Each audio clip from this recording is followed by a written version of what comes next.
The story kicks off with demons suddenly crashing the place, and the guard orders his men to stay calm and take him down. The young guy angrily wonders what the heck happened to their picnic and how these demons popped out of nowhere. Turns out the girl, Livia Heron, remembers that Prince Damien Evelyn was the one attacked by a demon. She realizes he's a guy who avoids scandals at all costs, just to keep up his image as a crown prince candidate. But right now, his mind is totally controlled by a lust demon, who's trying to make her his first prey. Livia blames herself because if she had just crushed that demon when she faced it earlier, it wouldn't have taken over the prince's body. Even so, she figures there's no reason she can't just go along with this. She knows Damien won't remember a thing about what happened while the demon was piloting his body. Plus, she thinks that once he satisfies his desires with her, his demonic energy might actually get purified thanks to her blessing. She recalls how she never expected to get tangled up with Damien Evelyn like this. Before dying of pure exhaustion in her past life, she had read an adult novel called The Saint Awakens in Prison, but the author suddenly dropped it.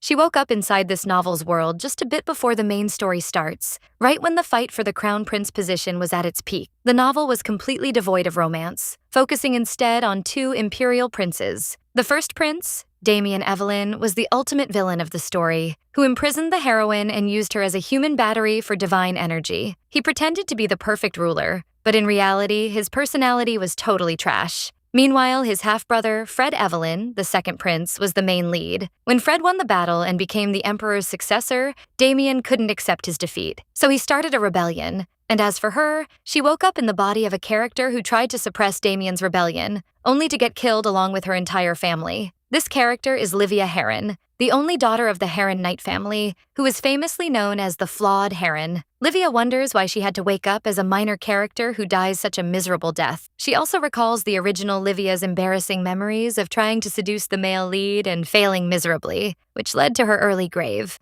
Livia wonders what the point of having the first Count Heron's blessing and the power of the Divine Lion even is. She was born weak and raised spoiled, and her only obsession was Prince Fred. So, rallying the knights and stopping a rebellion was basically impossible for her. Livia remembers her past life, where she grew up in an orphanage without any family. She barely made it to college and worked multiple part-time jobs just to pay off her student loans. In the end, she collapsed from overwork and died. Now she refuses to die an early death all over again. Luckily, the rebellion won't happen for another 3 years, giving her plenty of time to flip the script of the original story. In the meantime, she decides to train her weak body and stay as far away from the male leads as possible, especially the ultimate villain, Damien Evelyn, whom she needs to avoid at all costs. Her uncle Aaron knocks on the door, telling her he heard she's feeling better. He invites her over for a family dinner. Livia reflects on how her mother passed away years ago, and her father is traveling far away, so she understands why the original Livia accepted her uncle's company. To her back then, he must have seemed like the only ray of light in her life, but she knows Aaron is actually the villain who plunges the Heron family into a massive financial crisis. And if she wants to stop the rebellion, she needs the full power of the Heron family, so she can't let a guy like him ruin them. She decides right then and there to change the Heron family's future. She goes to have dinner with him, and he tells her the chefs went all out preparing the food since she's been sick. He says they mentioned she needs to eat well to get her strength back, but then he adds that he prefers food with a bit more flavor,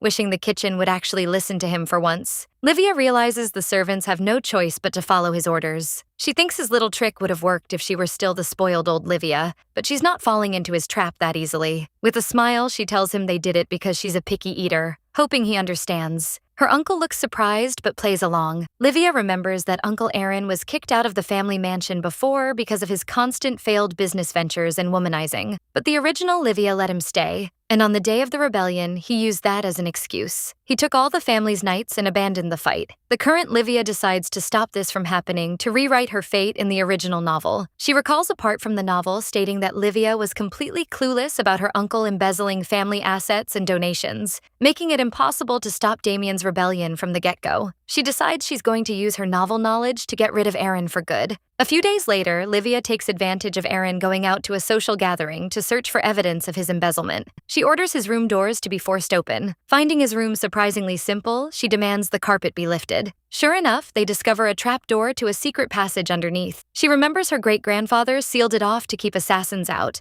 but it looks like her uncle was using the remaining stairs as a storage space. She orders everything to be moved to her office, but right as they're doing it, Aaron walks in. He angrily demands to know what she thinks she's doing. He gets a strange chill, seeing Livia glaring at him with pure bloodlust. Livia calmly tells him she sees he's been embezzling things donated in the Heron family's name. Aaron denies it, acting shocked that she'd accuse him of stealing. Livia doubles down, saying she knows he's guilty, especially after seeing the evidence. She grabs a box, causing its contents to spill out, and tells him he was stashing the most expensive donations in the underground stairwell. Since he'd be caught instantly if the items just vanished, he sent much cheaper, lower quality stuff instead. She adds that she talked to the recipient who confirmed the items sent weren't the ones they actually received, telling him he's going to jail for a very long time. Aaron realizes she knew where the stolen goods were hidden the whole time, yet she acted completely innocent, making him feel like a total fool. Furious, he raises his hand to slap her, calling her a defect. But she stops him dead in his tracks with a mysterious power. She tells him he can't touch her. She says that any Heron who didn't inherit the blessing has no choice but to bow down to the one who holds it.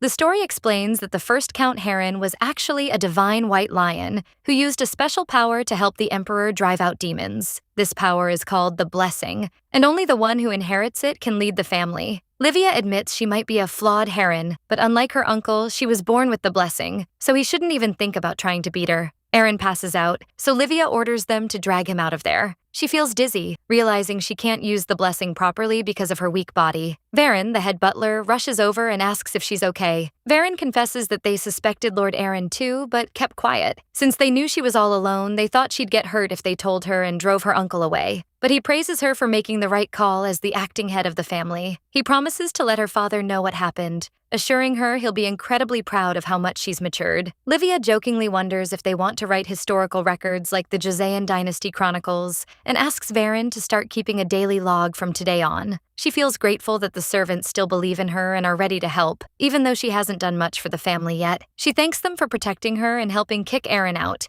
promising she'll do her absolute best as the acting family head. Feeling a bit embarrassed, she decides to head to her office, but Varen stops her. He tells her they found a document in Lord Aaron's stash. The document, written in his own handwriting, exposes his plan to ship her away from home and take over the family, a plan that completely backfired on him. Livia thinks this actually plays right into her hands, since she had to enroll in the academy anyway. She decides to register immediately, but the second she arrives at the academy, she's shocked to find the ultimate villain right there. She recalls that the academy was founded by the first emperor, who believed nobles needed to be educated and cultured. It's an institution every noble in the empire must attend once they come of age, including the novel's characters. Livia is completely caught off guard, never expecting to run into the final boss the moment she steps into the academy. Prince Damien asks if she's the lady of House Heron, so she bows politely, apologizes for not greeting him sooner, and introduces herself. He scoffs, saying she probably paused because she was hoping to see the second prince, not him.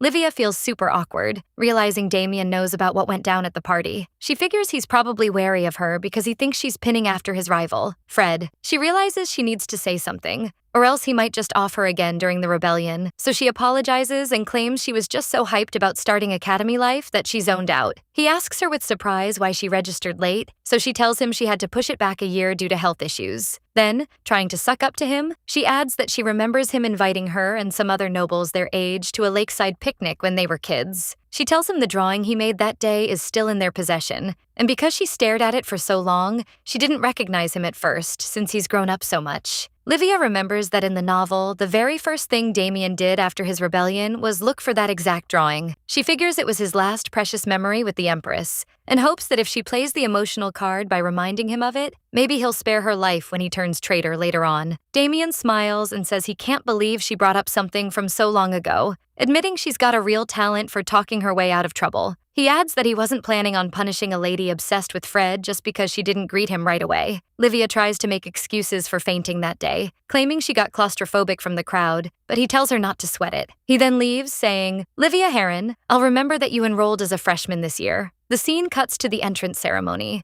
where students pray for the goddess to bless them with peace. As the opening ceremony prayers wrap up, Livia notices how well Damien keeps up appearances, wondering if this is really the same short-tempered guy she met earlier. A priest from the Great Temple approaches him.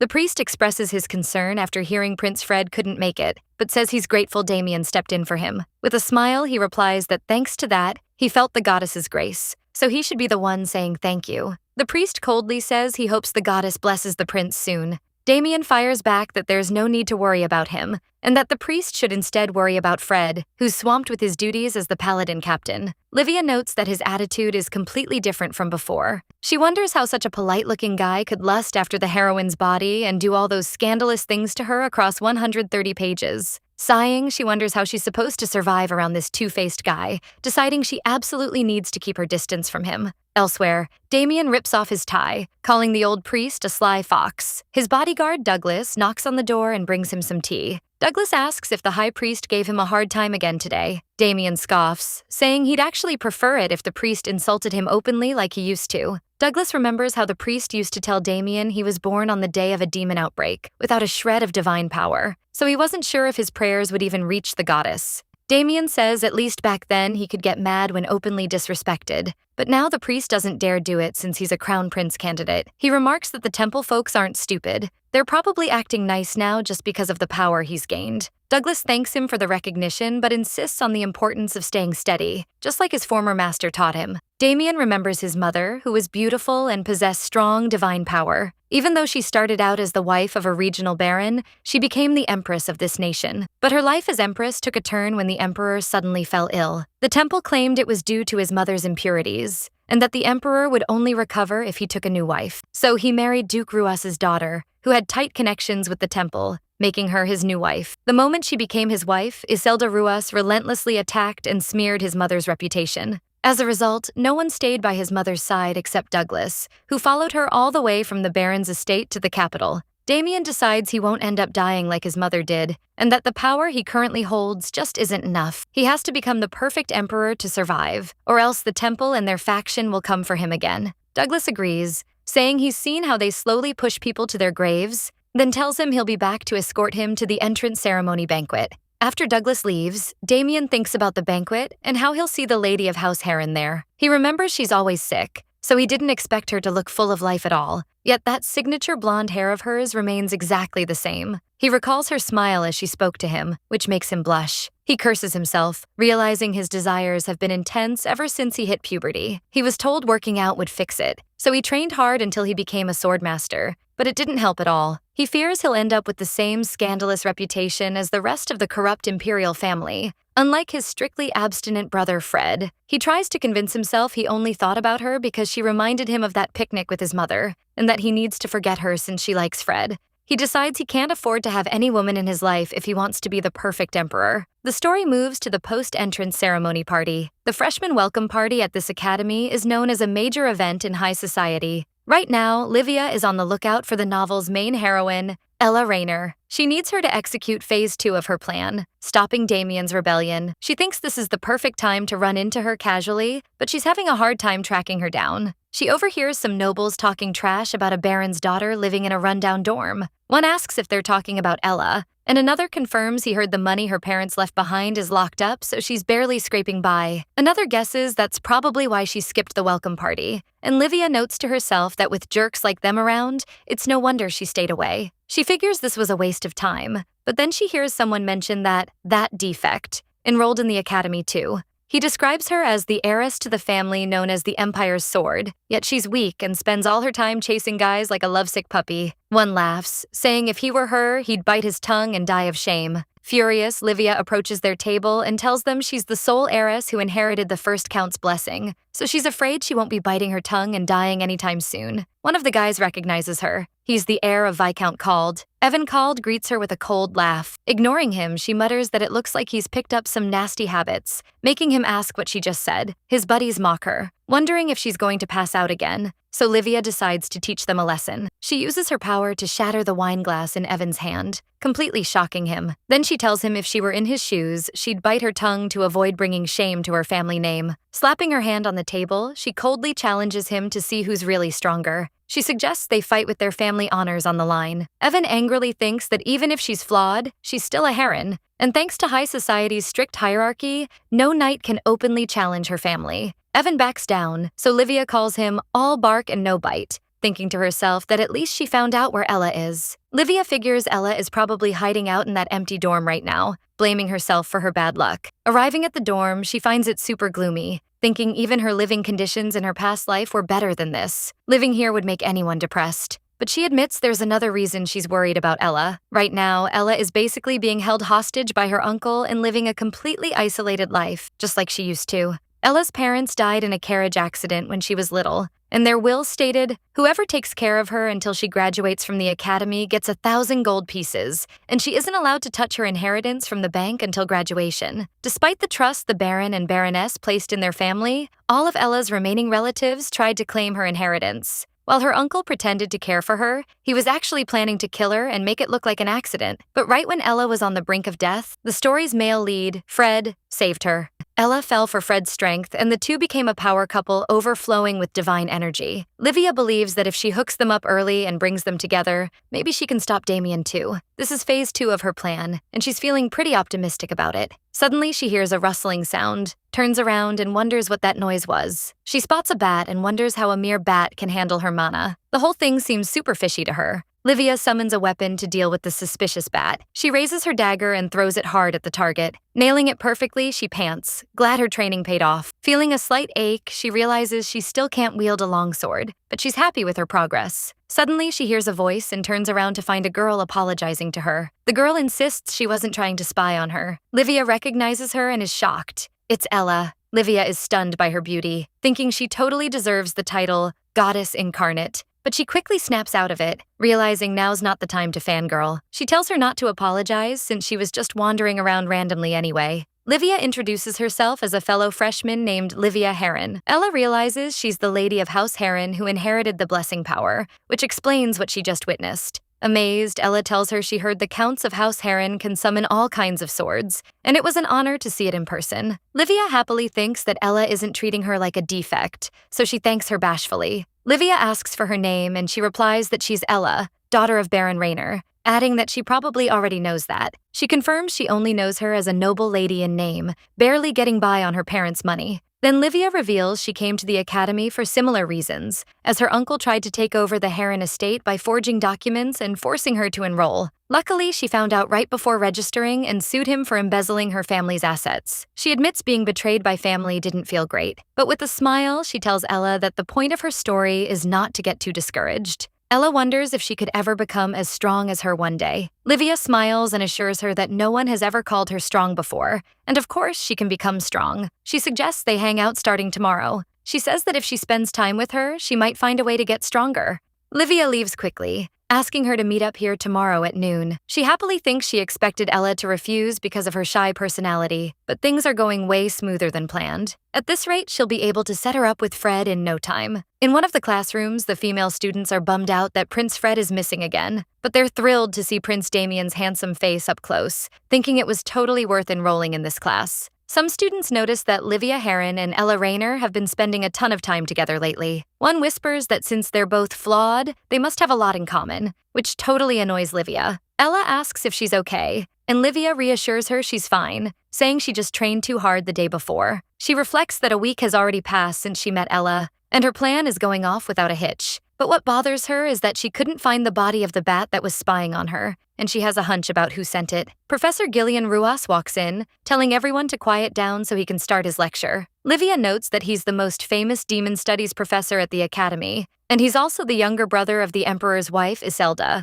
making him a close supporter of the second prince. Not only did he drive Damien's mother to her death, but he also used his green-eyed bat to try and drive a wedge between Fred and Ella. Livia realizes that since he had that bat spying on her, he's definitely plotting something. Gillian starts his lecture by stating that demons are filthy creatures born from sin, just as the goddess decreed. They tend to cling to those who share their sinful nature. For instance, a lust demon searches for degenerate humans, and once it hitches a ride, they lose their minds and turn into monsters. Therefore, it's the duty of the temple and the paladins to protect the people of this empire from demons. Then he suggests taking a look at a real demon, revealing a low-level demon inside a cage. He explains that Prince Fred was busy with his duties as the paladin captain, but captured it alive for educational purposes. He then says it's time for a lesson on how to subdue a demon, calling up Livia Heron to give a live demo using her blessing. The students whisper, wondering if she can even swing a sword being so fragile, but agree that she's still a heron, so surely she can handle a tiny demon. Others add that if she can't even take down a low-level demon, she has no right to be called the Empire's sword.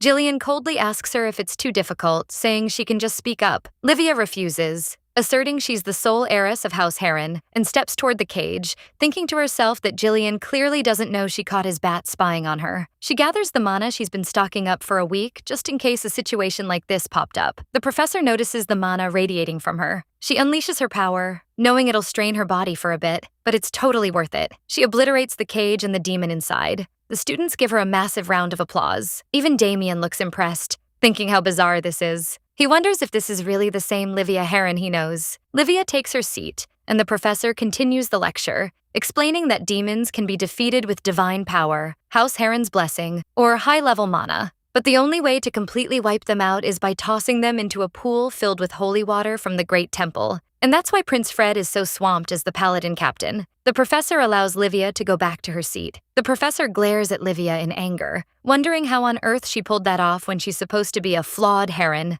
He finds her just as annoying as her father. He recalls Prince Fred saying that House Heron is the Empire's sword, and it's their duty to protect the imperial family and the people from demons. No matter who takes the throne, House Heron's duties will never change. The professor thinks to himself that House Heron drew a line with him under the guise of staying neutral. But on the day of the entrance ceremony, Livia had a private chat with the first prince the moment she arrived at the academy. He couldn't hear what they discussed because the first prince sensed his presence, but he can't let anyone who won't take their side act freely hear. He decides to back off for now and deal with her when the time is right. Ella asks Livia if she's doing okay, and she says yes. Then Ella praises her, saying she was amazing and nobody can talk smack about her now. Ella sighs, expressing how much she wants to become a second-year student so she can learn basic magic. Livia thinks to herself that she won't just learn basic magic. She'll literally be able to wipe out an entire capital. In the original novel, Ella's powers awakened a year later during magic studies classes, but Livia plans to make it happen way faster. She invites Ella to train with her at the training hall starting today.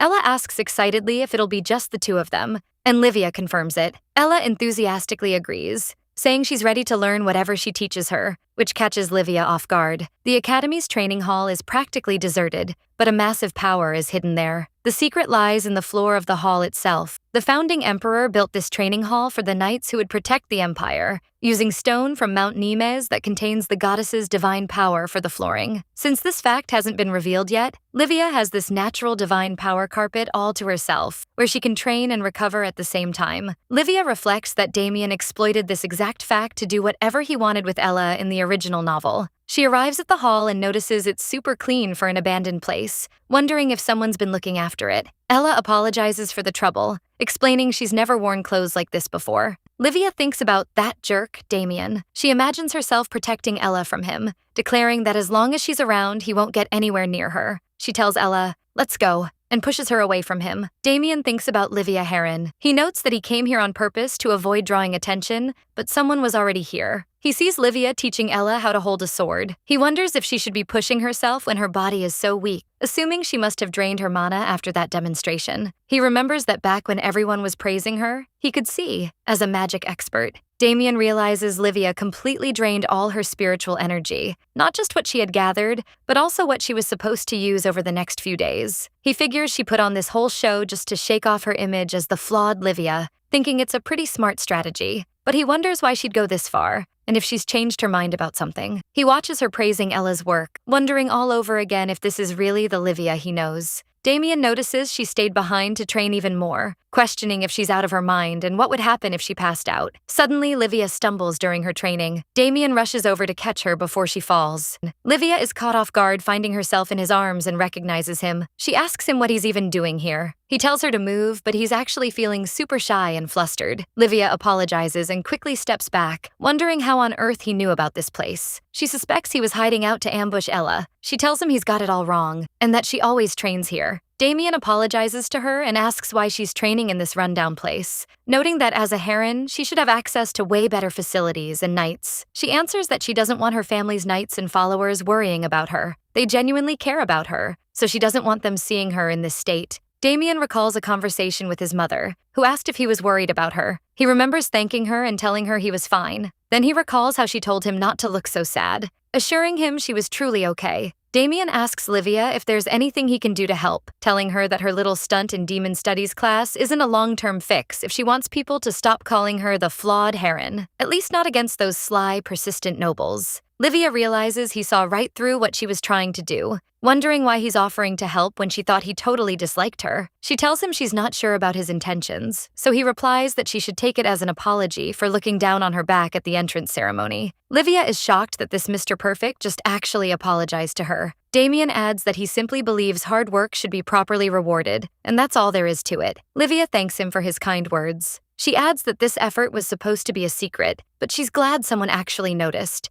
Damien looks stunned. He tells her not to push herself too hard, since House Heron is the imperial family's sword after all. Livia tells him she'll take his advice and go rest now, and he tells her to do whatever she sees fit. Livia watches him leave, thinking that at the entrance ceremony, he seemed like a total villain who'd end her, but he actually has a surprisingly human side. She realizes the original novel was written entirely from the protagonist's POV. Damien is clearly the bad guy to Fred and Ella, but he hasn't done anything evil yet. She figures the whole reason he wants the throne is just to protect himself and the people he cares about, and that he's just a lonely guy who has to try to be perfect to reach his goal. He might actually be the character she has the most in common with, so she decides she needs to stop judging him as a villain when she only knows bits and pieces of his life. She decides to keep an eye on them without bias from a safe distance, just so he doesn't turn into a villain and killer, mentally apologizing to him for calling him a pervert. Somewhere else, Damien is struggling with his desires, thinking this whole thing is driving him crazy. Ella remembers that after her parents died in an accident, her life became a living hell, and she felt completely helpless. Her relatives told her that her parents must have written that kind of will because they didn't trust her abilities, and they told her they'd be her guardians until she grew up to become the family head, but she knew those were total lies. Those people weren't worried about her at all. They didn't mourn her parents' death, and one day, they'd point their swords right at her. She wondered if she'd just end up dead too once she graduated from the academy and went back to the family. She decided she'd rather die, but Livia stopped her, telling her to fight back without hesitating. Ella trains with Livia. Livia cheers her on, telling her she's getting the hang of the basics now. She assures her that at this rate, she'll improve in no time. Livia stretches out, saying she hasn't broken a sweat like this in a while. Ella thanks Livia. Ella starts crying, saying that if it weren't for her, she'd still be drowning in despair, and that she hasn't felt this way in ages. She tells Livia that after her parents passed away, her uncle became the acting family head and used her living expenses as an excuse to sell off family properties and fire all the servants. And just like he said, she didn't think she could ever become the family head with her abilities, which totally ticks Livia off. Livia tells her not to be so hard on herself since she was only 7 years old back then,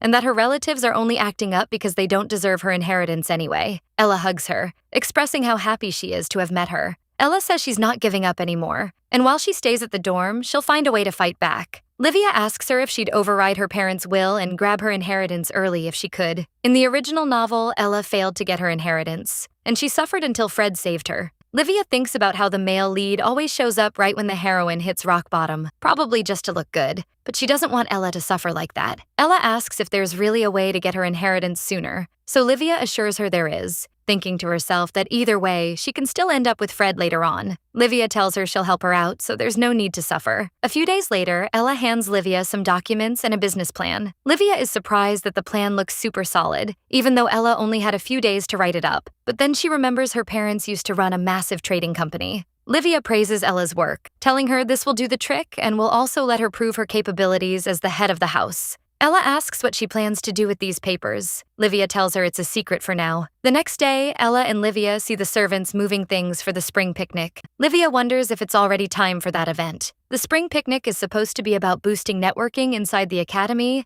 but it's actually an all-out social war among the nobles. And since the battle for the Crown Prince title is fierce right now, the seating arrangements totally reflect everyone's political stance. Livia asks Ella if she's gotten any seating invitations, and Ella tells her she received about 10. 1 from her dad's friend's son, 2 from a family that started a firearms business, 2 from some knight families, and the rest from people she met in demon studies class. Ella realizes she was the only one who actually knew her own true worth. Livia asks for her thoughts, and Ella replies that it doesn't matter how many invites she got. All that matters is if she can sit with her. Ella tells her she thinks she'll be at a different table this time, but she'll work hard to become a friend worthy of her. On the day of the spring picnic, the attendees arrive. Some people notice Livia and Ella arriving together. People wonder if Livia was always this gorgeous. Evan watches the scene with pure contempt. His father tells him that House Called is the Empire's shield, while House Heron is its sword, and the sword and shield are inseparable. Both families serve the imperial family, so the Calds must protect House Heron's back and follow their lead. He remembers his dad telling him never to forget their family's honorable duty, but Evan wonders what the point of clinging to these old ideals even is when the battle for the crown prince position is at its peak. He decides that no matter which side House Heron picks, he's backing the second prince. He believes the first prince will never defeat Prince Fred, who has the full backing of House Ruas, the consort's family, and the temple. Evan notices he's not sitting at the same table as Prince Fred, but he's only 4 tables away, so he should at least be able to greet him. He sees Livia sitting at a table right in the middle of the garden, not on the left side where the second prince's faction sits, nor on the right side where the first prince's faction sits. He assumes she's faking neutrality because neither side would actually accept her. He decides to seize this chance to get close to Prince Fred and leave that defect in the dust. He approaches Livia, but another girl beats him to it, asking her if she's feeling any better. 2 girls talk to Livia, expressing how happy they are to finally meet her. Nearby, a noble comments that the rumors about her being a defect were probably exaggerated, pointing out that House Heron's official stance is neutrality,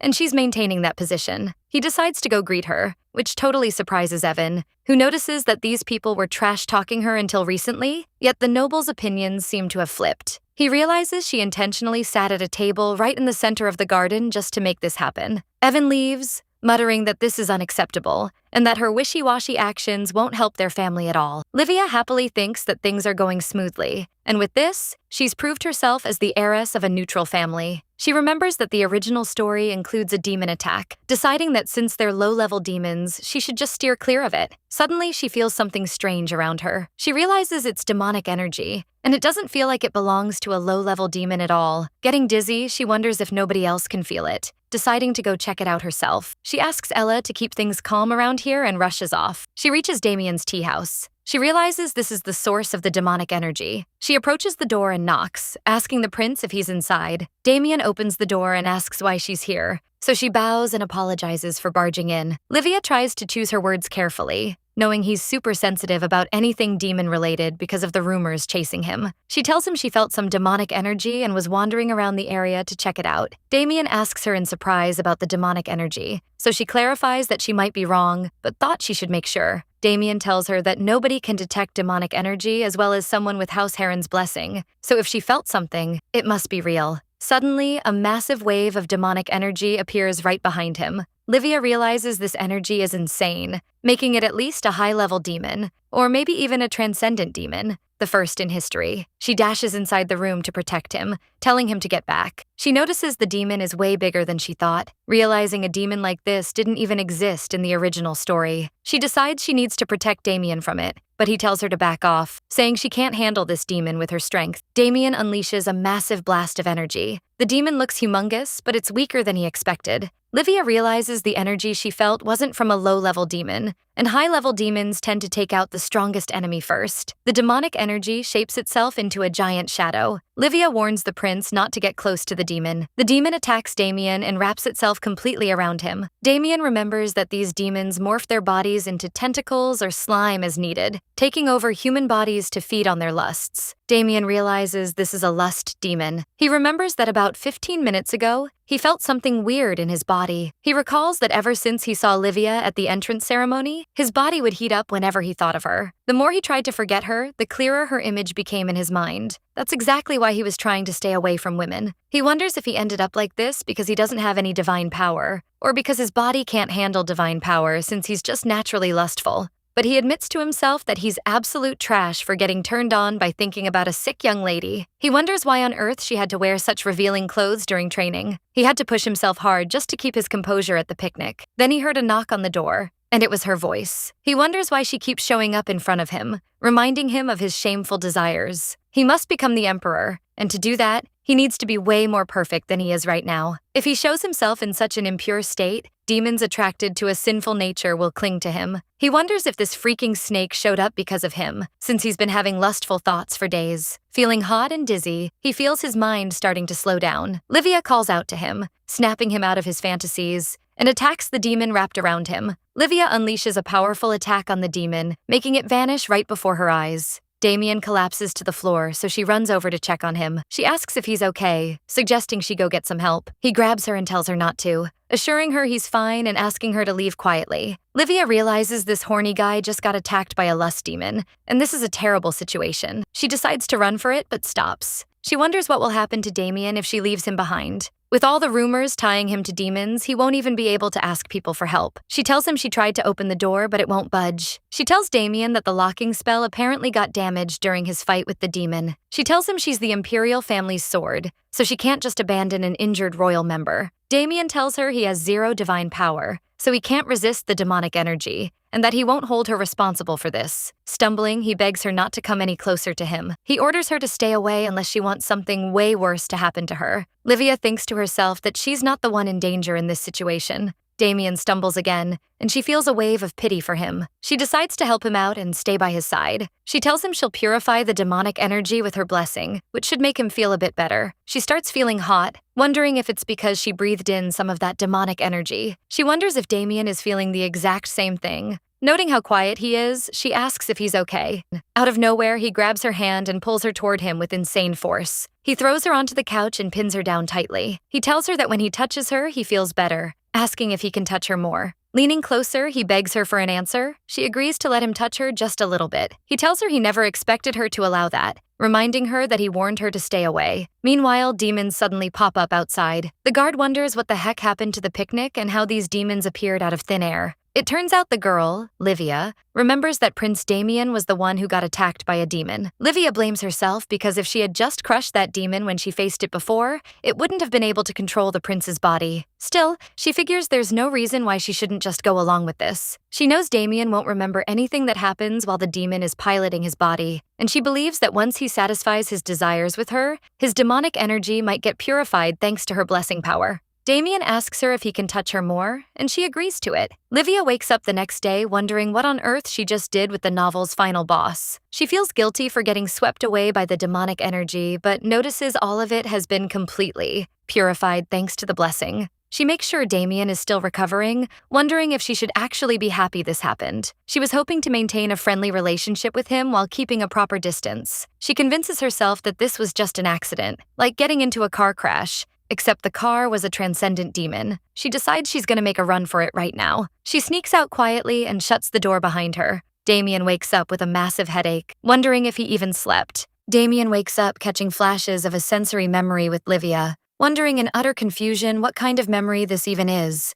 He gets completely shocked, realizing he might have actually spent the night with her, which totally risks the chastity he's been guarding for the sake of the throne. He tries to convince himself that what he saw was just a dream caused by his recent impure thoughts, but notices his body feels strangely refreshed. He discovers the dead snake-like remains of the lust demon on the floor, leaving him even more baffled. Meanwhile, inside a carriage, Ella asks an anxious Livia if she's okay, pointing out how pale her face is. Livia thinks to herself that she completely overexerted herself while dealing with the demon. Ella comments that she must be exhausted from the picnic and the demon attack, while Livia secretly admits to herself that her stamina is absolute trash. Ella feels bad for bothering her and suggests she get some rest. Livia declines, saying she can't just leave her friend alone in the dorms with the possibility of other demons lurking around. She invites her to stay at her mansion until the campus is safe again, leaning on her out of pure exhaustion. She adds that she's always wanted to invite a friend over, so Ella shyly agrees to stay for a bit. Livia wonders why a transcendent demon suddenly popped up out of nowhere.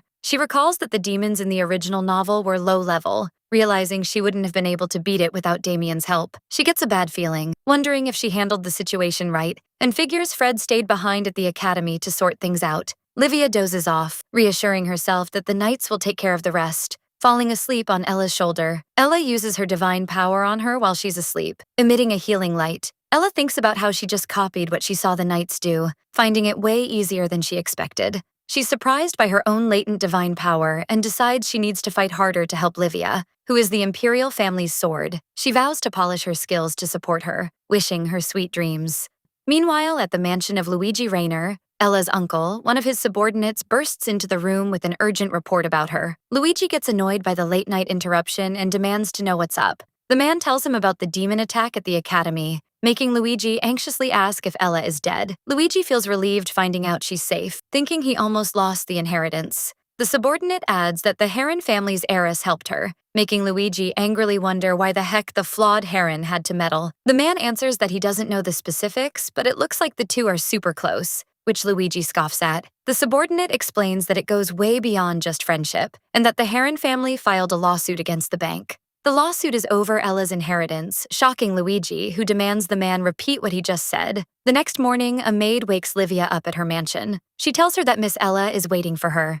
The maid expresses how happy she is that Livia slept well, noting she's been waking up at the crack of dawn to train lately. Livia feels embarrassed and attributes her exhaustion to her intense training. She asks the maid to tell Ella to join her for breakfast in the annex, and the maid promises to prep the best breakfast ever. Once she's alone, she pops a blue candy that acts as a contraceptive, marveling at how convenient magic is. She eats the candy while thinking how just one piece can completely protect her from getting pregnant, then flips through today's newspaper. She reads the paper covering the demon appearance at the academy and their eventual invasion of the capital. The article praises the second prince, Fred, and his knights for saving the day, while blasting the first prince, Damien, for showing up late to the picnic.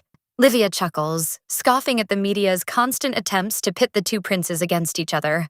She notices there's zero mention of the transcendent lust demon, wondering if it was properly dealt with. She suspects Damien used his leverage to keep the incident under wraps, and a knock on the door interrupts her thoughts, announcing her meal has arrived. In the garden, Ella greets her with a smile, asking if she slept well.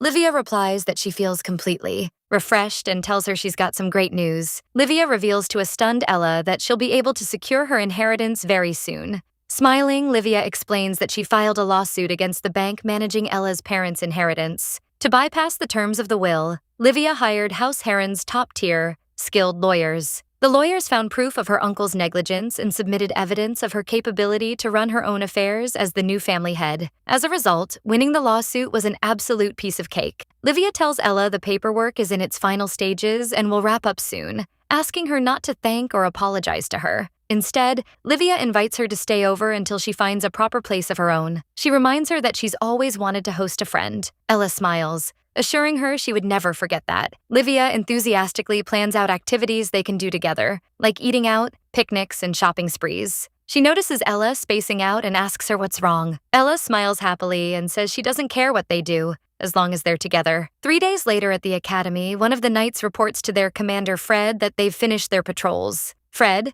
the second prince and knight captain, thanks them for their hard work and orders them to head back and rest. He tells them he'll stay behind to take one last look around the academy. The knights are deeply moved by their commander's dedication, completely admiring him. They view him as the goddess's true successor, a prince with immense divine power who always puts others first. Fred suddenly stops in his tracks, lost in thought. He turns around and asks one of his men if the damaged dorm has been fixed, and the man confirms it has. The knight explains that repairs went super fast because Lady Livia took Lady Ella with her for her safety, leaving the dorm completely empty. Fred finds this pretty fortunate and decides he should have tea with Lady Livia to thank her. One of his men jokingly warns him, reminding him that she's the lady who fainted out of her one-sided love for him, but Fred shuts down the inappropriate joke. The knights take off, leaving Fred all by himself. Fred looks around, recalling the unpleasant transcendent demonic energy he felt during the picnic, wondering if he just imagined it since he found absolutely no trace of it. Elsewhere on the academy campus, Luigi Rayner stumbles around,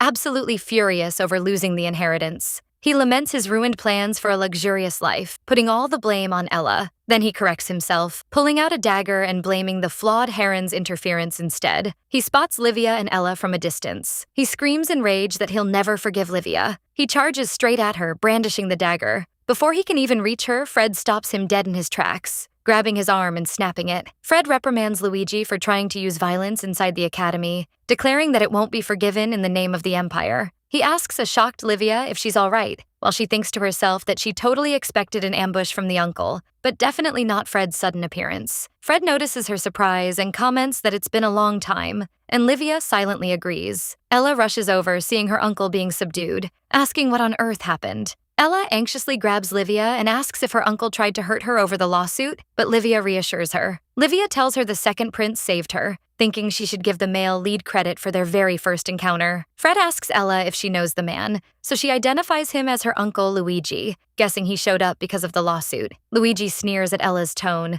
questioning how someone like her could even have a friend, accusing her of acting all high and mighty like some spoiled noble lady. Ella orders him to stop, but Luigi keeps mocking her, claiming her parents were right to worry about her getting conned. He screams in her face, asking if that flawed wench convinced her to claim her inheritance, calling her completely naive. As he keeps shouting about her getting tricked, Ella slaps him with insane force. Luigi collapses to the ground from the sheer impact of the slap, leaving both Livia and Fred completely shocked by her strength. The scene catches the attention of nearby students, who start wondering what's going down. Ella stands tall over her dazed uncle, warning him never to disrespect her friend. The onlookers whisper among themselves, realizing Ella's rage was triggered by Luigi insulting Livia, deciding to be way more careful around her in the future. Fred takes a look at the scene and orders his men to arrest Luigi, declaring that he attempted to attack Lady Livia and drew a blade in his presence. As the knights apprehend him, Luigi despairs, realizing he's facing life in prison and his entire life is completely ruined. He struggles, screaming for them to let him go, but they pin him to the ground as he tries to grab the dagger one more time.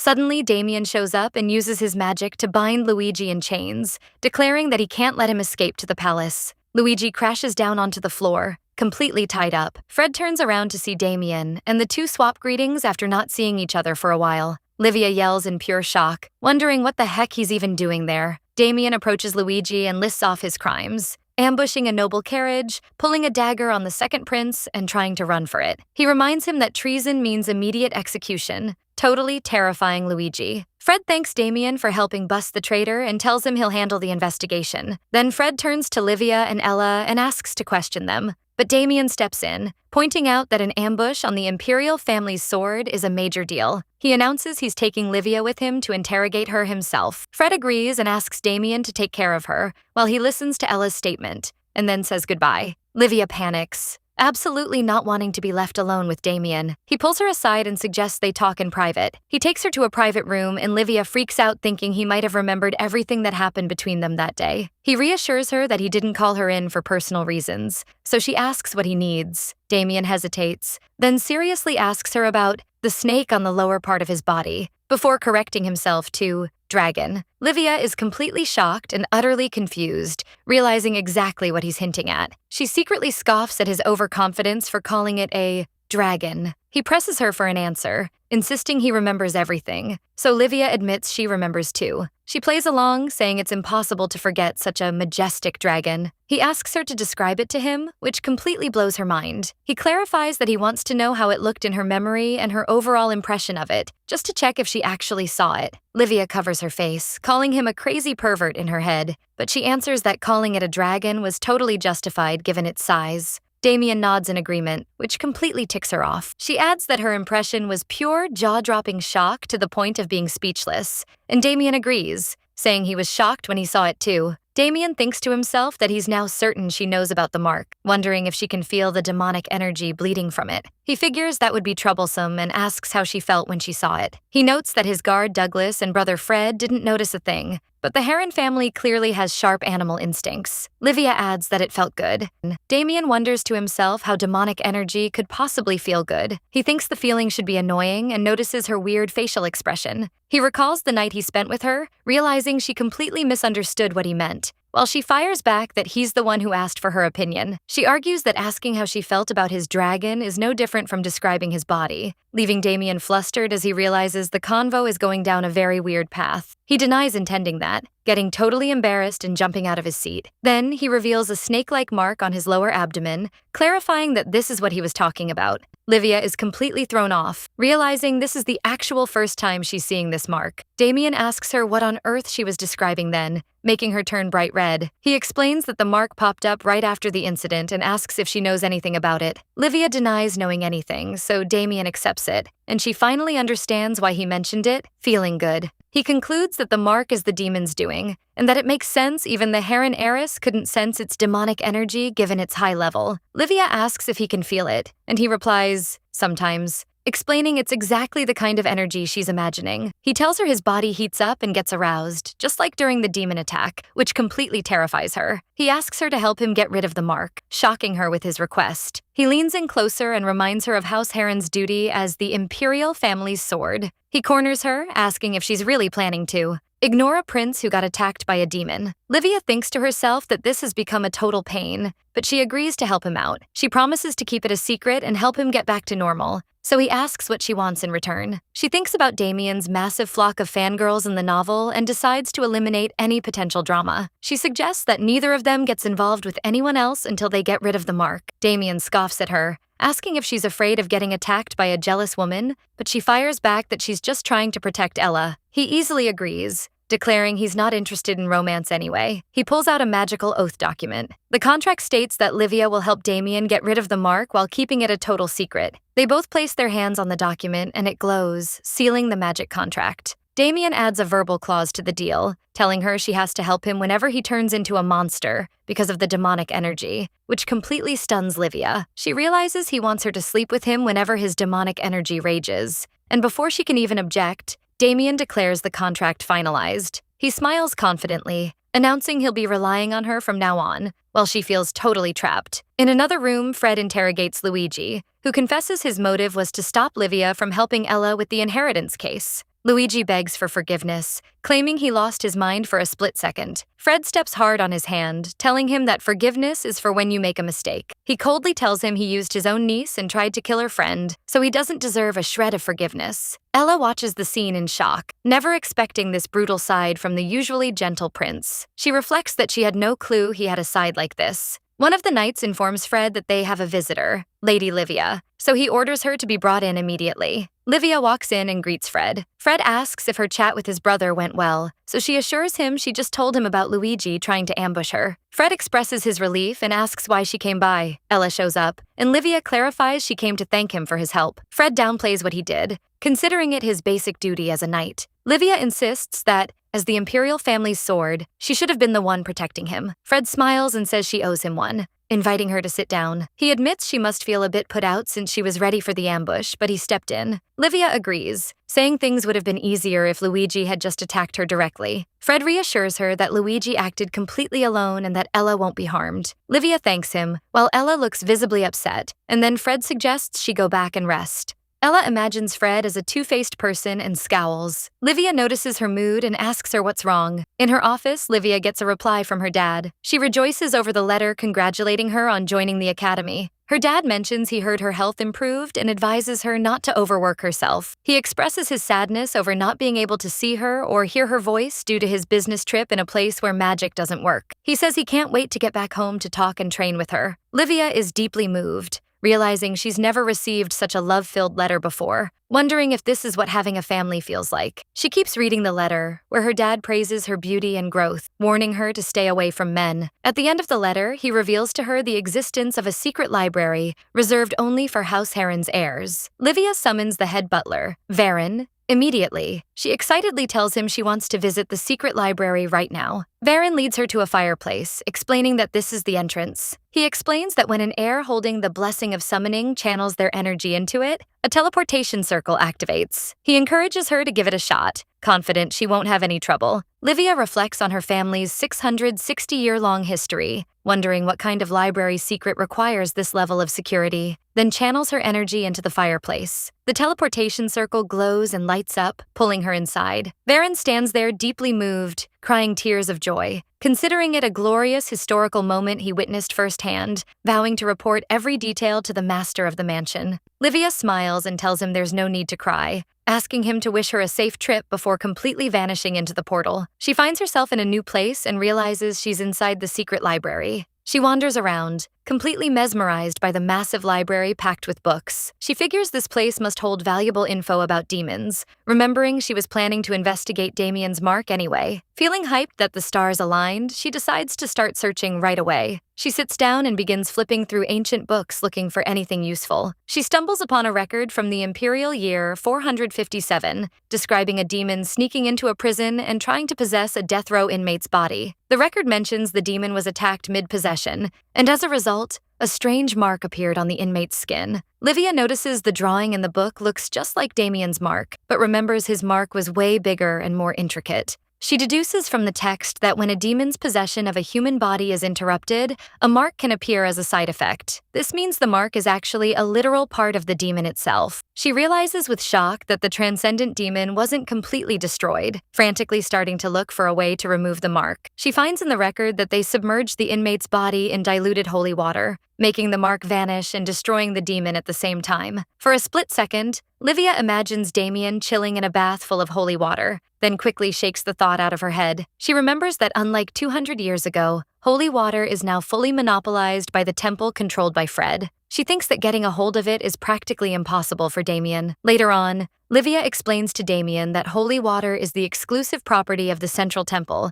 and can only be accessed by 3 high priests. She adds that these 3 priests hold deep grudges against him. Sighing, she says, House Heron has 0 ties to the temple, so this path seems like a total dead end. Damien surprises her by saying it's not necessarily impossible, revealing a sacrificial hunting competition happening during the goddess's birthday week. He tells her this year's first-place prize is a bottle of holy water, leaving her completely stunned. Damien decides they're targeting the win, so Livia asks for his plan. She points out that the 2 princes have a massive advantage due to their combat skills, but the competition is outdoors and requires 2-person teams, adding a lot of variables. She feels bummed that as the flawed Heron and the weakest student, she seems the furthest thing from securing a win. Livia suggests Damien team up with Fred to participate together, guaranteeing them an easy victory. Damien thinks to himself that winning would indeed be a breeze with Fred, but wonders how he'd justify taking the holy water if his brother asked why. Livia firmly cuts him off, saying it's not them who'll win, but her. Damien scoffs at her self-confidence given her trash stamina, so she tells him she's got a plan and asks him to listen up. After hearing her plan, Damien admits it's actually not bad, but he questions her ability to wreck Fred's chance at winning,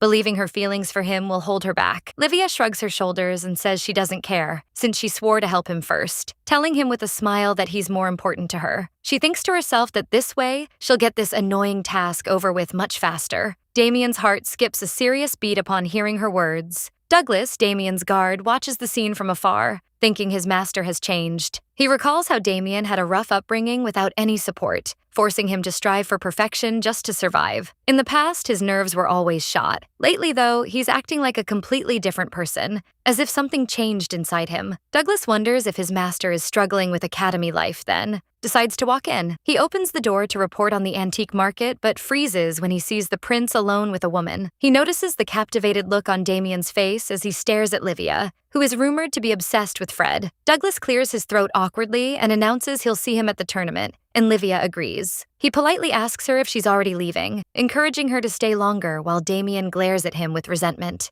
After Livia leaves, Douglas winks at his master and assures him of his full backing, leaving Damien utterly confused about what he's doing. Damien asks his guard to finish his report, so he tells him that tracking down the necklace he requested will take longer than expected. He explains that merchants are constantly cycling their inventory in prep for the birthday festival.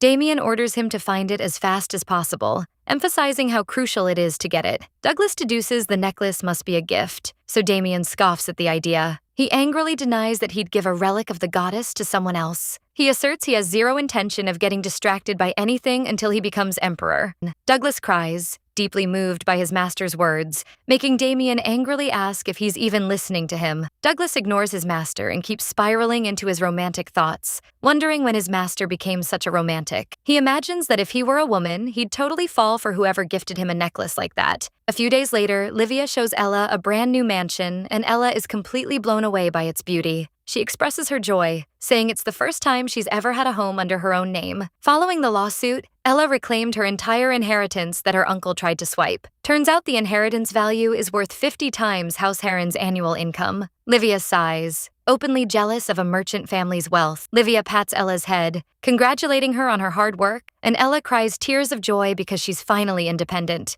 Livia hugs her companion, who expresses her sadness over leaving the Heron mansion. She tells Ella that cleaning the mansion and hiring new staff will take time, so it's best if she stays at Livia's place for another month. Ella is absolutely thrilled and enthusiastically accepts the offer. She suggests they go out on a celebratory date. Ella takes Livia to a high-end restaurant, and the latter is amazed by the incredible food. Livia anxiously asks her if she's spending too much money. Ella feeds her, saying all these dishes are her absolute favorites, and Livia finds them delicious. Afterward, they take a stroll through a clothing boutique, and Ella asks Livia to try on a dress. Livia looks stunning in the white dress, so Ella immediately decides to buy an entire section of clothes, dresses, and accessories for her. Livia is completely flabbergasted, but Ella tells the staff to rip off all the price tags before she can even object. Livia tries to stop her, saying she's already given her plenty of gifts. Ella insists this isn't nearly enough to express her gratitude. She leans in and vows that she'll be showering her with gifts from now on. Livia feels like this situation seems weirdly familiar. On their way back, Livia spots a necklace displayed in a shop window. She notices an ad for a special auction matching the goddess's birthday week festival, remembering she needs to buy some supplies for the hunting competition. She reflects that this auction house has something special: human trafficking. Ella notices her companion spacing out and asks her about it, so Livia fakes being flustered. She claims she was just admiring a beautiful necklace in the shop. Ella looks at the necklace with the shiny pink gem and finds it gorgeous. She whispers to herself that the gem looks exactly like Livia's eyes. That night, Livia preps to head out, and the servant tells her her carriage is ready. She asks him about Ella, and he tells her she's asleep due to exhaustion. The servant expresses his worry about her heading to the black market all alone so late, suggesting sending the staff instead. Livia smiles and insists on going herself to check out items for the hunting competition. She asks him not to worry and to keep the whole thing a total secret from Ella. Livia arrives at the black market. She tells her escort to wait outside and goes in alone. Two men block her path, asking with a sly smirk why a pretty lady like her is in a place like this. Livia sighs, thinking how dangerous this place is for a weak woman by herself, and that these guys are out to prey on women. One of them approaches and offers his guarding services. Acting completely humble, she coldly rejects him and flashes her dagger, announcing she knows how to handle a blade, which completely terrifies the two men.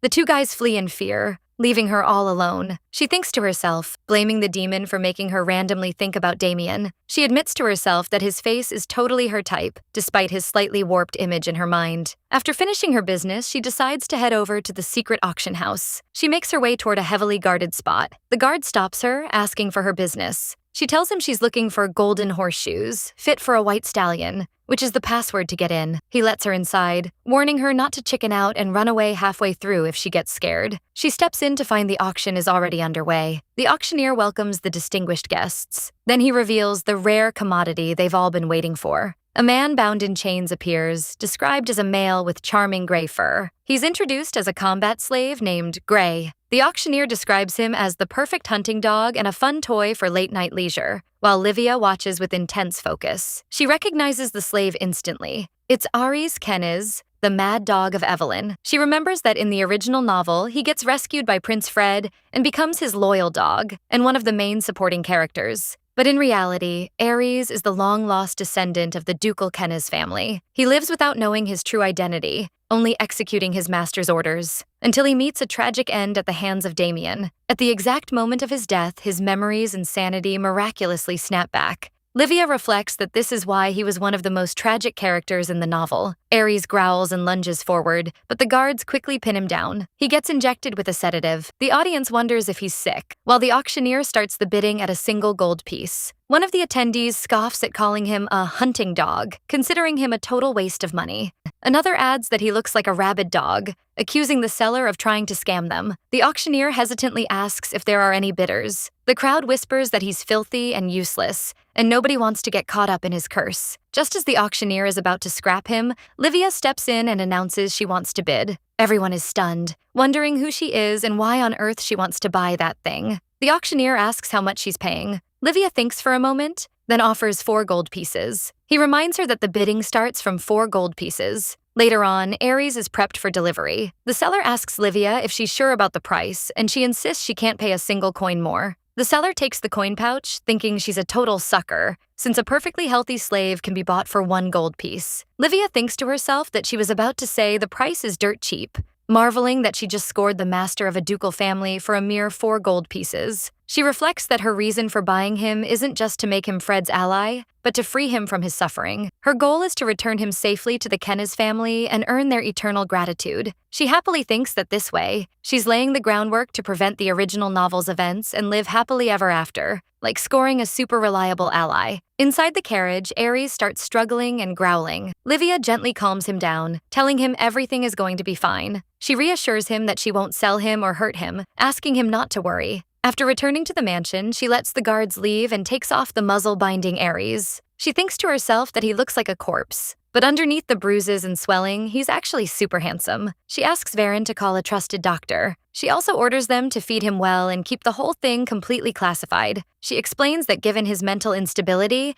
they'll need to keep him restrained. She asks Varen to let her know once his condition improves. Aries suddenly snaps awake, so Livia lets him know. He panics finding her right next to him. Livia apologizes for scaring him and pats his head. She tells him he might be uncomfortable, but she'll be keeping him locked up in this room for a while. She adds she heard he's insane at fighting, and she's worried he might suddenly attack. He leans closer to her, and she smiles. Livia recalls that in the original novel, Aries was way more mentally stable, thinking there must be a way to improve his condition. She decides she'll find a way to restore his memories one day, wishing him a peaceful night's sleep. On the day of the goddess's birthday festival, Livia looks absolutely stunning in her hunting gear, so Ella tells her she looks perfect. She adds that she's worried unworthy men might give her lustful looks. Livia sighs and tells her everyone will be way too busy hunting, but Ella insists plenty will show up just to cheer her on. Ella pulls a box out of her basket and presents it to her. Livia opens the box to find the necklace with the pink gem she was staring at in the antique shop. She realizes she was looking at the auction poster, not the necklace, but she's completely blown away by Ella's gift. Ella places the necklace around her neck. She expresses her joy because the gem's color perfectly matches her eyes,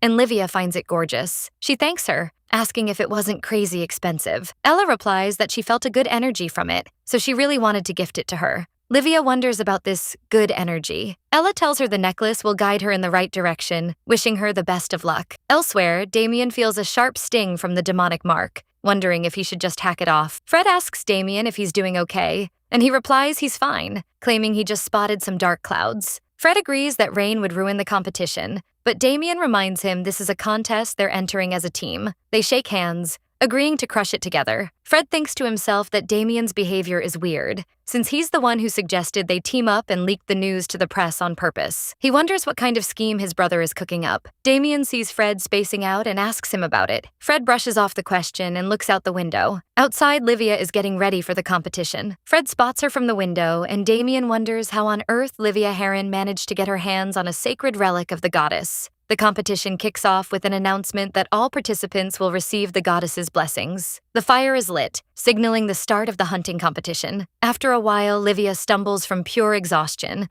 and someone mocks her, wondering if the future sword of the Empire is already wiped out. She turns around to see Evan called, heir to the Empire's shield. He tells her he couldn't just move ahead and ditch her, because comrades gotta stick together. Livia remembers she was hoping to team up with Prince Fred, secretly smiling to herself. She thinks to herself that the reason she teamed up with this annoying jerk is simple. She recalls how the team lineup was announced, and how everyone noticed the first and second princes had formed a team. They also noticed that her partner's slot was still completely blank. The onlookers scoff, saying that whoever teams up with the flawed Livia is bound to lose and get totally humiliated. They reckon he'll be lucky if wild boars don't chase him down. Right then, Livia approaches Evan and announces she was planning to team up with him. She excitedly declares that the Empire's sword and shield make the perfect duo and looks forward to working with him as a teammate, leaving him completely shocked. Livia thinks to herself that revenge is a strong word, and she just wants to mess with him a little. She's hyped to see the skills of the so-called Empire's shield and make him eat his words for looking down on her. The two start their journey into the forest, and Livia hands Evan something. He asks what it is, and she tells him it's a good luck charm to attract prey. She turns around, saying it's sad enough that he's partnered with someone incompetent like her. She adds that it would be even sadder if they didn't catch a single thing. Evan anxiously asks her if it would be a problem if they ran into too much prey, wondering if she even has the stamina. With a sly smirk, she answers that she'll at least try, and suggests they make a wager. She proposes that if their team wins, whoever bags more prey gets the whole prize. She asks if he's confident enough to win, and he accepts the bet. Evan slips the charm into his pocket, scoffing at relying on superstitions, and off they go. Evan thinks to himself how pathetic she is, daring to suggest a bet when she can't even catch a tiny piglet. Suddenly, 3 wild boars pop out and charge at them. Evan swears on his honor as a knight that he'll crush them ruthlessly. He smiles confidently and tells her to just watch his back. Evan remembers his grandfather's teachings that their duty isn't to wipe out the enemy, but to hold the line and protect the herons. Evan rejects this idea, believing it only applies when the herons are real swords, and decides to prove there are exceptions to his family's fate. He lunges at the boars and takes them out easily. Suddenly, he hears a rustling sound and senses something much bigger. He's completely shocked to see a massive herd of wild boars heading straight for them. He screams in terror, while Livia calmly comments that boars have strong instincts to protect their young,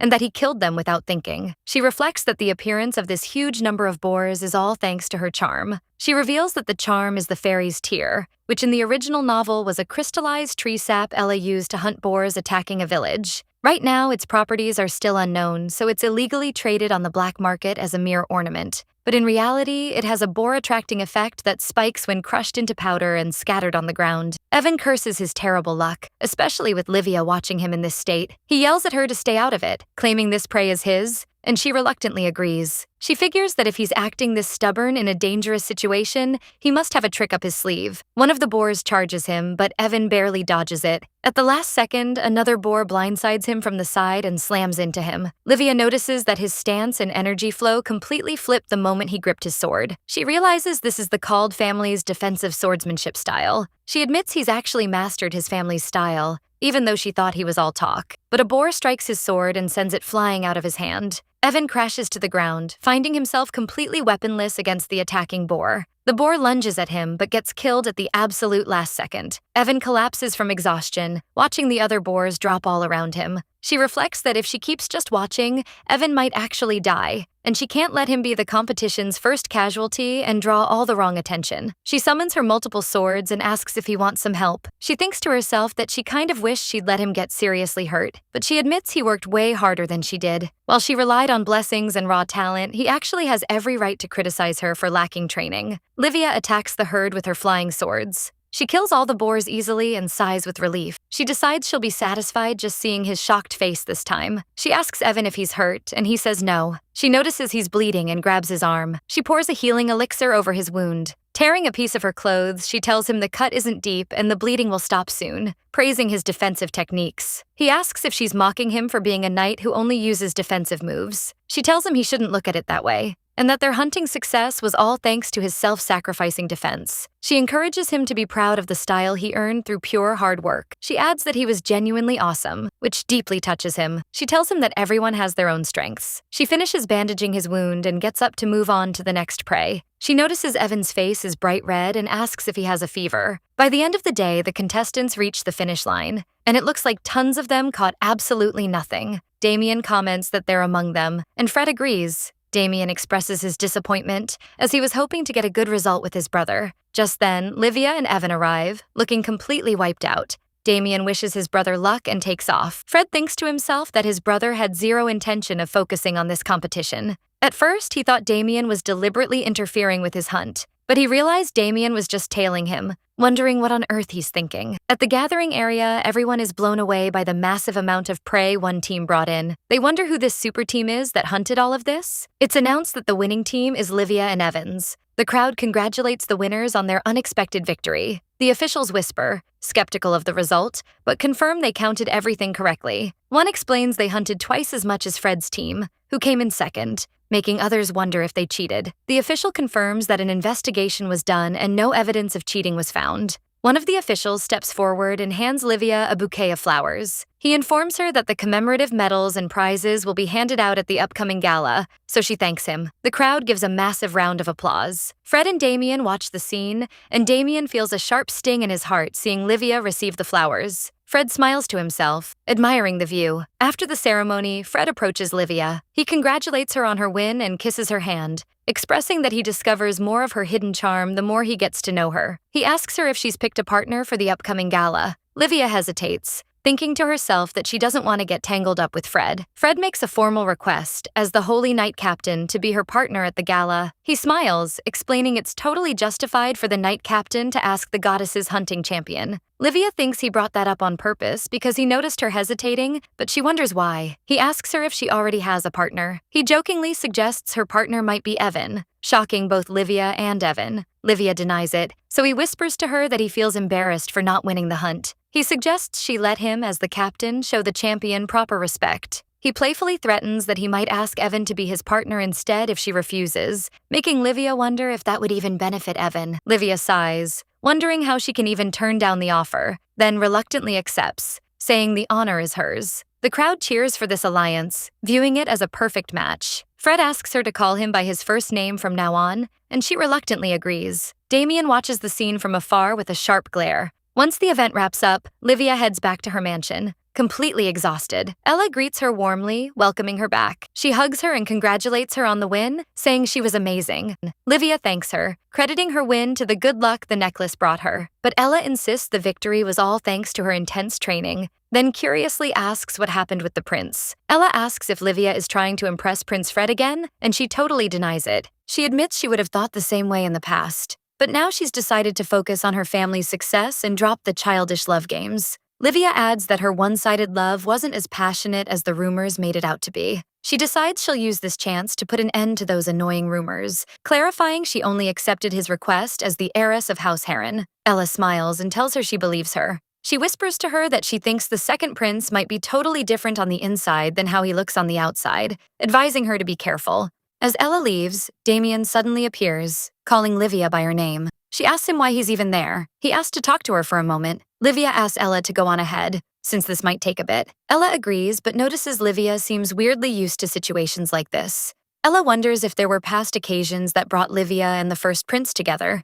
Livia follows Damien into the woods, wondering if he's pissed because he saw her with Fred. She decides she can't let him get the wrong idea about her taking Fred's side. She turns to him to tell him it's late and the woods are dangerous, but bumps right into him. Damien loses his balance and falls, and Livia notices he's in pain. He apologizes for showing his pathetic side, telling her he's in this state and needs her help. Livia offers to shower him with her blessing, but he grabs her tightly. He begs her to touch him anywhere to calm him down, or to just let him touch her as he pleases. He asks her to call him by his name whenever the demonic energy takes over. He tells her she knows exactly when it happens, because the edges of her pupils turn red. Livia is shocked by his observation, so he tells her he'll absorb the blessing himself, and all she has to do is decide whether she'll let him or not. Livia nods in agreement. He steps toward her and kisses her hand. She gives in to him as things get intensely intimate. After a while, they keep swapping passionate kisses. Livia thinks that just looking at his face makes her lust boil up all over again, but she's grateful she secured the holy water. She figures the solution to her problem is right within reach,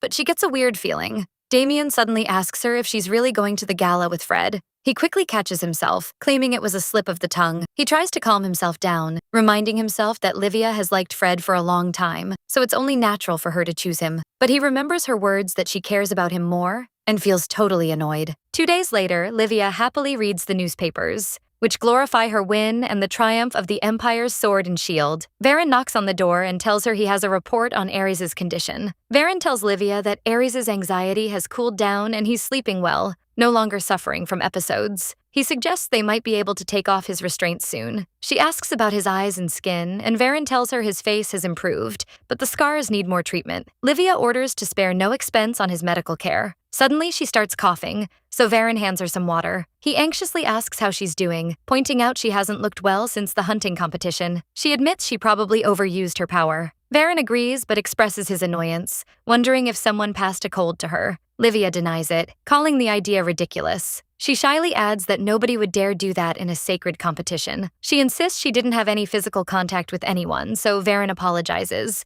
explaining he thought she might have caught an infection during her social activities. Livia reminds him that Ella is the only person she interacts with. Varen smiles and wonders if that'll stay true, then hands her a stack of letters. Livia is shocked by the massive pile of mail. Varen tells her they're from the young men of noble families. He explains she received all these letters in just a single day thanks to her performance in the hunting match. Livia wonders what she's supposed to do with them, appreciating the sentiment, but she's already picked a gala partner. Varen reads a newspaper announcing that Livia's longtime love for Prince Fred has finally borne fruit, and that they'll attend the gala together. Varen is shocked, while Livia clarifies to him that she's over Fred. She explains she sorted out her feelings to focus on leading the house. Varen understands the situation, deducing that this gala will be the perfect chance to show she doesn't have a shred of feelings left for Fred. Livia agrees, but doesn't see any need for new clothes. Varen insists she needs a dress that shows dignity without making her look lonely, to make it clear to everyone that she's the one who dumped the prince. Enthusiastically, as House Heron's head butler, he declares he'll prepare her dress with all his heart and soul.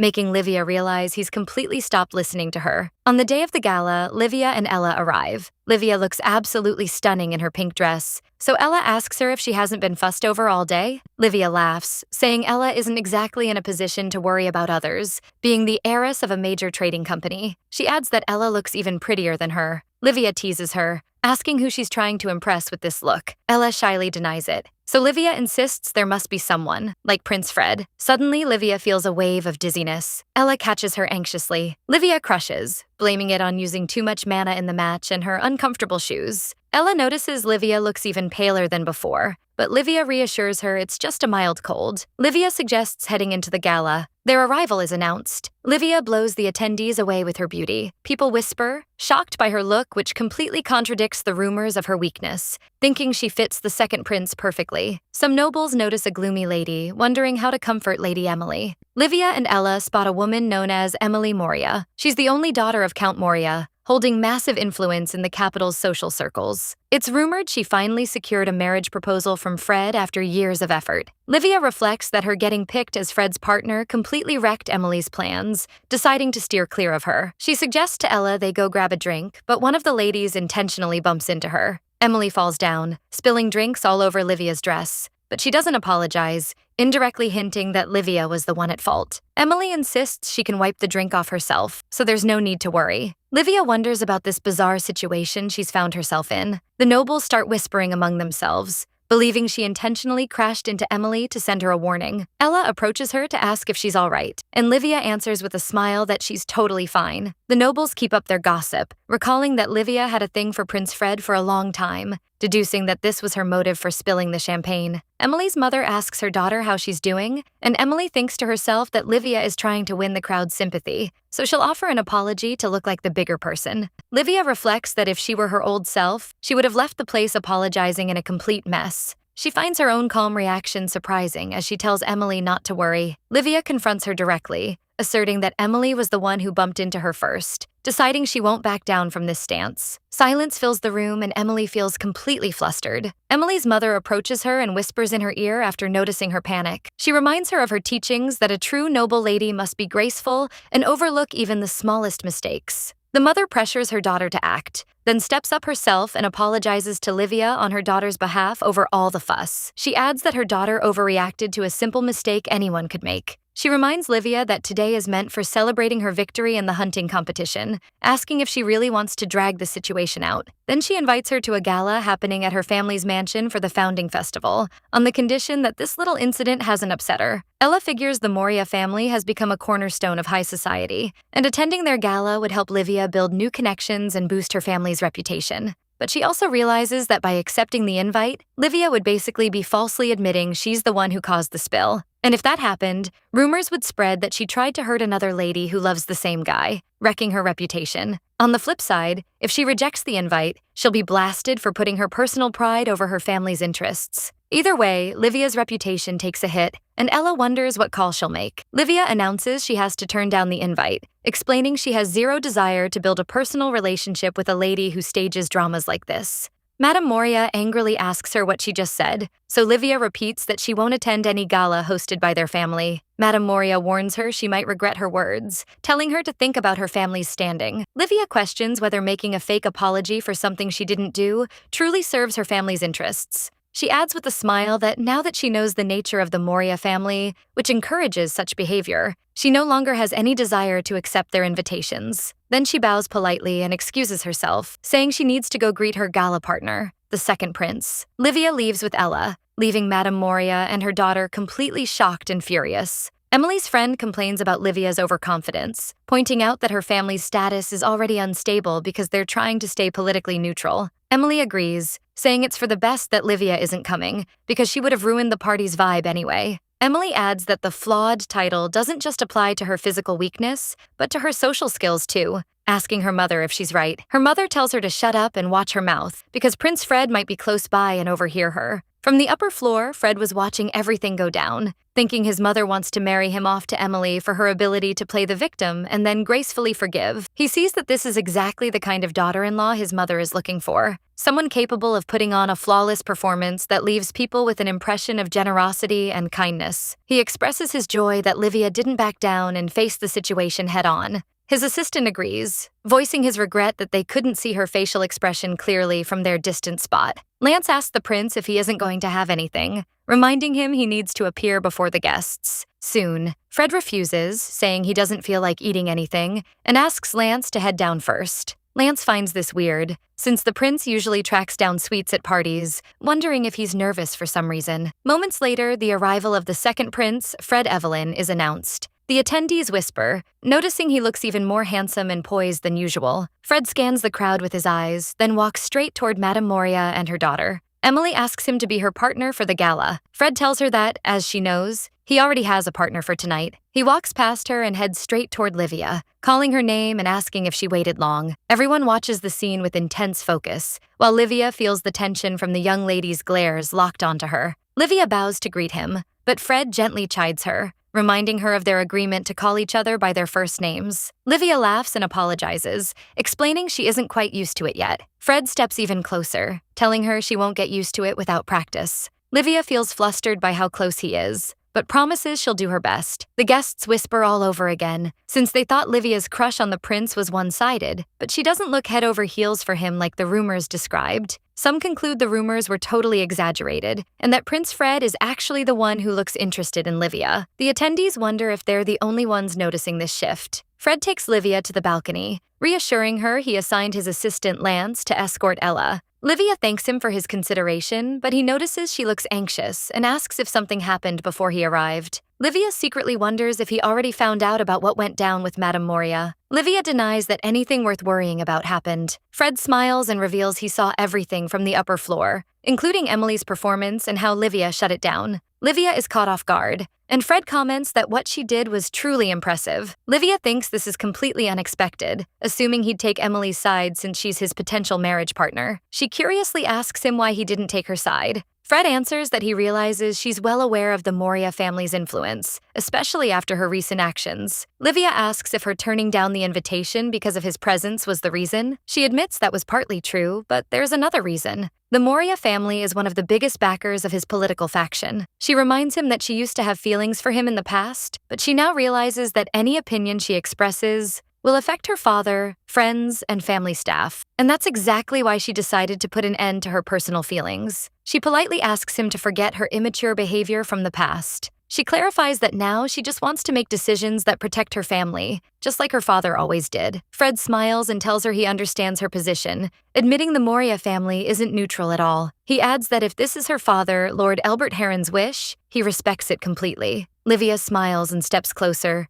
expressing her gratitude for his understanding. Fred thinks to himself, wondering when Livia changed like this, since she never left this kind of impression before. He remembers his mother's teachings that he must become a good emperor. He admits his life has been relatively easy, always focusing on reaching his goals thanks to his divine power and allies' backing. He played his role as knight captain flawlessly, paving the way to play his bigger role as a good emperor on society's stage. Because of that, he never felt anything special for the women who fell for him, including Livia. But now, a knock on the door interrupts him, announcing the arrival of the Empress consort. The messenger asks Livia to get ready for the hunting competition medal presentation ceremony, and she agrees. Fred reflects that Livia was always just one of the many women surrounding him, but ever since she entered the academy, she turned into a completely different person. He wonders if his brother Damien noticed this shift too and approached her for that reason. Fred mutters how annoying this feeling is, and when Livia asks, he claims it's nothing. One of the attendants asks Livia to step forward, so she says goodbye to Fred and leaves. Fred replies that he'll see her soon. After she leaves, Fred feels a strange sense of regret and frustration,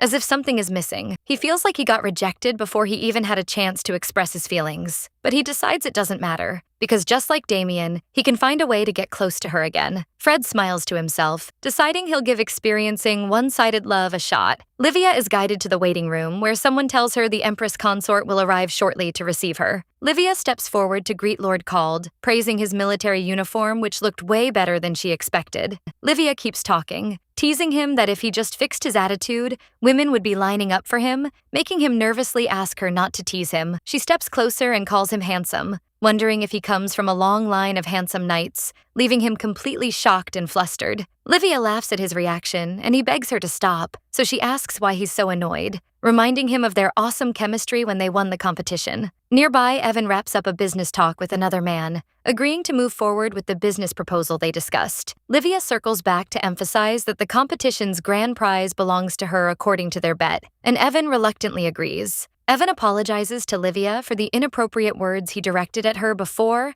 and for looking down on her. He confesses he used to feel jealous and envious of her. Livia tells him she knew that even before he admitted it, shocking him into apologizing all over again. She asks him why he envied her, so he explains that all heirs of knight families undergo brutal training from a young age. He adds that he believed she inherited her status in the Heron family, without any training or effort due to her weak body. But he realized during the hunting competition that to overcome her weakness, she must have been doing her own special training the whole time. Evan repeats his sincere apology once again. Livia thinks to herself that if this were the original story, Evan would have achieved exactly what he desperately wanted, which is to become Prince Fred's right-hand man. But even after pulling that off, he never could shake his envy toward her. Livia recalls that after her death in the novel, Evan punished House Heron's servants and sold them off in the slave market. His justification for it was that the incompetent Heron family was the reason they failed to stop Prince Damien's rebellion, so they must bear collective responsibility. Livia snaps back to reality, thinking that seeing this arrogant guy apologize to her and recognize her efforts doesn't feel bad at all. Livia thanks him for recognizing her hard work, but admits he was right,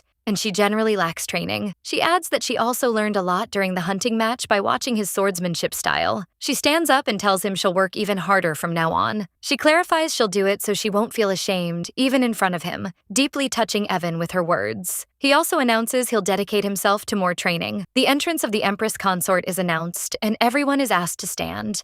Empress Consort Iselda walks in, and Livia thinks to herself that she's finally making an appearance. Livia recalls that even though Iselda didn't receive the goddess's revelation, she possessed immense divine power that allowed her to become the Empress Consort at a young age. At 25, it was exposed that she wasn't the true saint, but since she had already married the Emperor and given birth to Prince Fred, she kept filling the vacant position. Livia thinks to herself that by reading the original novel, she already knows the identity of the true saint. She remembers that the original novel's publication stopped right at the reveal of Ella's true identity. Since Iselda's character didn't appear frequently until that point, Livia doesn't know much about her. Livia deduces that Iselda is a mysterious character, so she needs to be careful when dealing with her. Evan and Livia step forward and introduce themselves to the Empress. Fred announces to the Empress that they are the winners of this year's hunting competition, held in celebration of the goddess's birthday. The Empress explains the Emperor is sick, so she came to offer congratulations and gratitude on his behalf. She congratulates Lord Cald on his win.